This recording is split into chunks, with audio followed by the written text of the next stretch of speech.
गाजीपुर जिला जंगीपुर से हैं। गाजीपुर से जी। पूर्वांचल में इस बार क्या लग रहा है, कांग्रेस की पैठ कैसे बढ़ाई जाएगी? पूर्वांचल में तो हम एक समाज सेवी की नाते हम बता रहे हैं कि जहां हम जा रहे हैं, पहले तो लगता नहीं था कि दलित हमारे साथ रहेंगे, लेकिन वो बेचारा भी समझ गए कि नहीं, हमारी मायावती बहन बिक चुकी हैं और दलित बेचारा जाए कहाँ। तो इस बार दमदारी से चुनाव होगी और राहुल गांधी की सरकार बनेगा और दलित मुसलमान सब एक संगठन बनाएंगे और चुनाव दमदारी से होगी। दलित के बारे में कहा जाता है चंद्रशेखर रावण एक नेता हैं, वो अच्छी खासी पैठ बना चुके हैं, ये कहा जाता है। कैसा लगता है, कैसे लगता है? ऐसा कुछ नहीं है। हाँ, मायावती उन लोगों के लिए कुछ की थी, लेकिन वो अपना टिकट बेचते बेचते अपने भी बिक गई। तो अब ये दलित समाज भी जान चुका है कि नहीं, हम लोग बिकने वाले नहीं हैं, हम लोग टिकने वाले में से हैं। ये राहुल गांधी और हमारी बहन प्रियंका ये जो चल रही हैं, सबकी हित की बात सुन रही हैं। जो किसान आंदोलन है कि दलितों का, मुसलमानों पर जो ये गर्दिशें आई है, मोदी सरकार जो झगड़ा मचवा रहे हैं, जो एक दूसरे को भिड़ा रहे हैं, ये सब कौन देख रहा है? कोई है पार्टी? एक राहुल गांधी और एक प्रियंका गांधी हैं कि जो सबके हित की बात कर रही हैं। लेकिन यूपी में जो स्थिति है कांग्रेस की, काफ़ी दयनीय है, आपको नहीं लगता है? हमारे यहाँ तो जब चेयरमैनी का चुनाव हुआ था तो माननीय हमारे यहाँ विजय लक्ष्मी जी कही थी कि 3 इंजन चलेगा है, लेकिन वो उनकी इंजन तो एक टूट गई। तो ऐसे बहुत मुद्दे हैं कि हमारे यहाँ कांग्रेस का सरकार नहीं बनेगा, भाजपा का सरकार है, ऐसा कुछ नहीं। जब था तब था, लेकिन अब ये राहुल गांधी जनता के बीच चल चुके हैं, गरीबों को जान चुके हैं, मुस्लिम दलित सबको एक पकड़ चुके हैं। अब वैसा कुछ होने वाला नहीं है। 2024 में ये प्रधानमंत्री राहुल बनेंगे, इससे अलावा कोई नहीं बन पाएगा। इंडिया में सबसे उम्दा जो व्यक्तित्व है प्रधानमंत्री कैंडिडेचर का, वो आपको लगता है कि राहुल गांधी है? राहुल गांधी हैं। राहुल गांधी की सिवा इस समय कोई हैये नहीं दिखाई दे रहा है। राहुल गांधी समझ जाइए कि हर गरीबों की दुख की बात है, हर मुसलमान दलित हर लोगों में कौन जा रहा है। इस समय मायावती का चेहरा कोई दिखाई दे रहा है? वो सोई है चुपचाप, क्योंकि वो बिक चुकी हैं। लेकिन बाकी जैसे नीतीश कुमार हैं, अरविंद केजरीवाल हैं, ममता बनर्जी, ये लोग तो चेहरा मानते हैं। हाँ, ममता बनर्जी हैं, वो महिला चल रही हैं, लड़ रही हैं, उनके लिए हम हैं सहमत कि नहीं, वो ममता बनर्जी हैं। लेकिन अब कोई कहे मोदी के बारे में, योगी के बारे में, ये गलत है। योगी मोदी जो करना था कर चुके हैं, अब उनको झोला उठाना है, बस जाना है। कहा यह जाता है कि पूरे प्रदेश में जो माफिया राज था, गुंडा राज था, वो ख़त्म कर दिया योगी ने। योगी ने तो बढ़ा दिया, ये कैसे कर दिया कि ख़त्म कर दिया। अब ये मुसलमानों से हिंदुओं लोग को मरवा रहा है, हिंदू से मुसलमानों को, माने ये आपस में लड़े भिड़े चुनाव हमारा फिट हो जाए, लेकिन ऐसा कुछ नहीं होने वाला है। मुस्लिम दलित सब लोग जान चुके हैं कि आपस में लड़ाएगा और लड़ा के अपना सरकार बनाएगा। तो ये सब जानकारी हो चुकी है, दलित भी जान गए, मुसलमान जान गए और न अदर लोग भी जान गए कि ये हम लोगों में लड़ा के ये अपना सरकार बनाना चाह रहा है और यहाँ कुछ है नहीं है। मुस्लिमों को भी अपने पाले में करने के लिए भाजपा ने स्नेह यात्रा निकालने की घोषणा की है 15 अगस्त को, पसमानदा मुस्लिमों के बीच पैठ बनाने के लिए। नहीं लगता है कि इससे नुकसान किसको होने वाला है?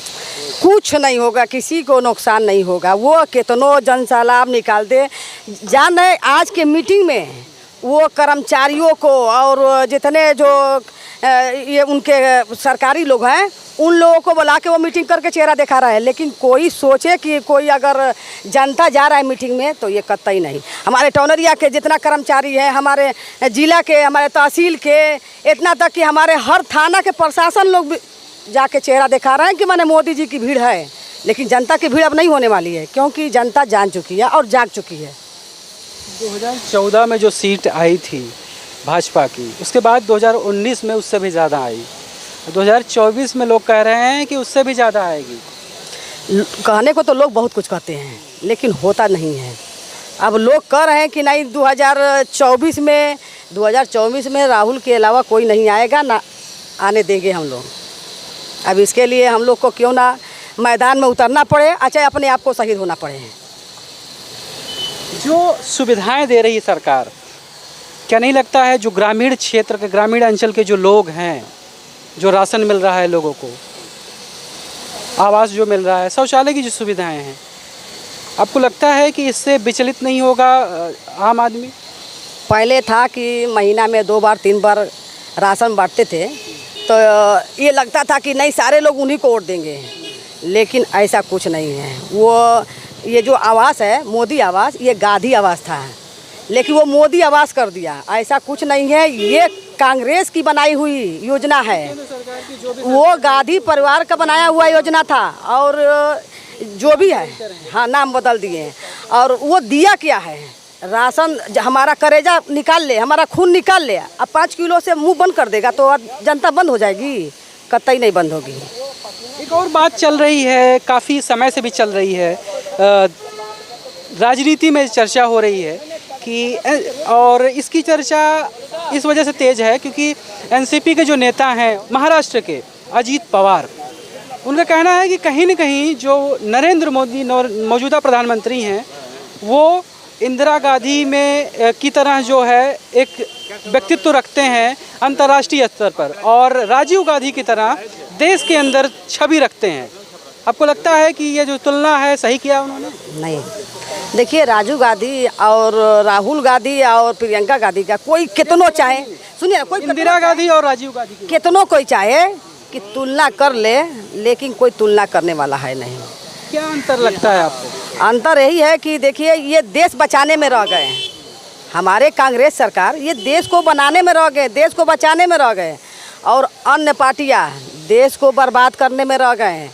लेकिन जब ये छोटी छोटी पार्टियां थोड़ा सा हट गई तो इस पर दिक्कत आ गई थी, तो अब जनता भी जान गई है कि नहीं, हम लोग का देश बचाने वाला सिर्फ कांग्रेस पार्टी है, तो अब वो सब बात खत्म हो गई। ये भी हैं कि जैसे राजीव गांधी कहते थे कि जो हम 1 रुपये भेजते थे तो जनता के पास जो है वो 25 पैसे भी पहुंचता था, तो कहीं ना कहीं वो बीजेपी वाले ये कहते हैं कि जो हम पैसा भेजते हैं वो पूरा जनता के खाते में पहुंचता है, उसमें 1 पैसा किसी बिचौलिए के पास नहीं जाता। उन्होंने तो ये भी आश्वासन दिया ताकि हर खाते में 15-15 लाख रुपया जाएगा, 5 लाख रुपया भेज दिया होता तब भी वो सरकार बना लिया होता है, लेकिन वो 15 लाख का आश्वासन झूठा दिया था।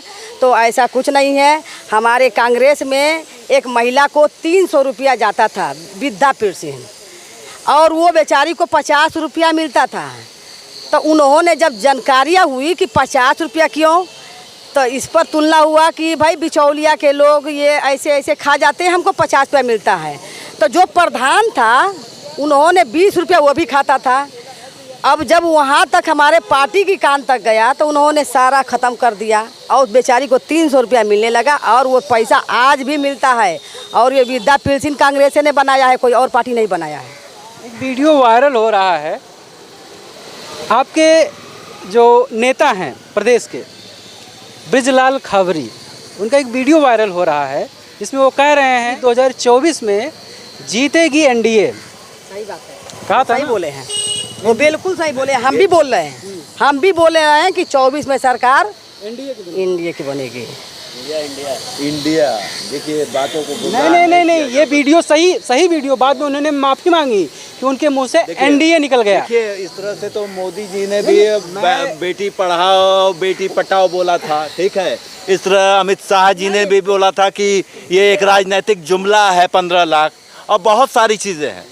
तो आप मीडिया बंधुओं से यही बस हमारी विनती है कि असल मुद्दों पे असल मुद्दे की मैं बात कर रहा हूँ कि अगर ये जनता महंगाई से परेशान है, टमाटर के भाव के जो हाल है, 150 रुपये टमाटर है, ठीक है। पेट्रोल का जो हाल है, आज हरियाणा में जो हाल है, मणिपुर का जो हाल है, 56 इंच का प्रधानमंत्री कहाँ है? वो सिलेंडर लेके बैठने वाली महिला कहाँ है? आज उसे जनता के दर्द नहीं दिखाई दे रहे हैं। और आपको भी ये नहीं दिख रहा कि 500 रुपए का राजस्थान में सिलेंडर मिल रहा है। कांग्रेस शासित जो भी राज्य है वहां 500 रुपए का सिलेंडर मिल रहा है। हमारे यहाँ 1100-1200 रुपये मिल रहा है। स्वास्थ्य सुविधाएं कितनी भारतीय जनता पार्टी से ज्यादा है। डायरेक्ट 2000 रुपए महिलाओं के खाते में जा रहे हैं, किसानों के खाते में डायरेक्ट पैसे जा रहे हैं, कर्ज माफी की जा रही है, बिजली माफी की जा रही है।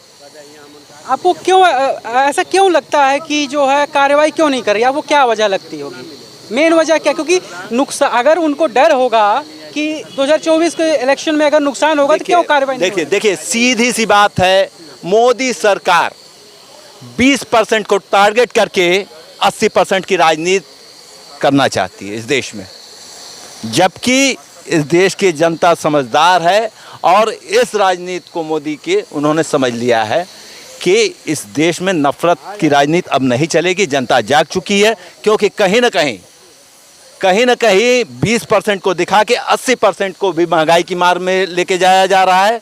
उनके भी बच्चे कहीं ना कहीं गुमराह हो रहे हैं और ये देश नफरत से नहीं मोहब्बत से चलेगा। आने वाली पीढ़ियों के लिए देश की जनता जागने लगी है। आज बहुसंख्यक समाज भी ये समझने लगा है कि देश में आने वाली पीढ़ियों को अगर हमें बचाना है तो आज राहुल गांधी के नारे पे हमें चलना होगा। इंडिया शाइन का नारा नहीं चलेगा, इंडिया का नारा चलेगा। और मोदी जी तो आज इंडिया के भी खिलाफ है, घाल मिल वाला इंडिया बताते हैं, उन्हें इतना भी शर्म नहीं आता है। मोदी से नहीं सवाल करता है ये मीडिया लोग, आप लोग मोदी से नहीं सवाल करते हैं कि जो आप कहते हैं वो करते क्यों नहीं हैं।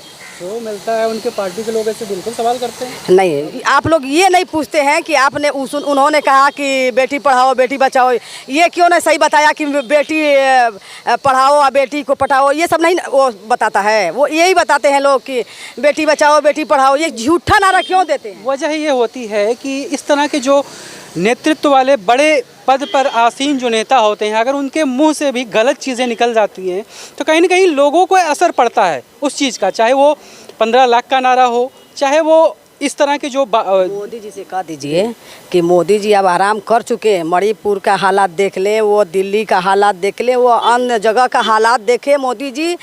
नहीं तो फिर जनता तो अब हमको यही आशा है कि वो पथराव करेगी कि जनता क्या करेगी। जनता एकदम सड़क पर उतर चुकी है।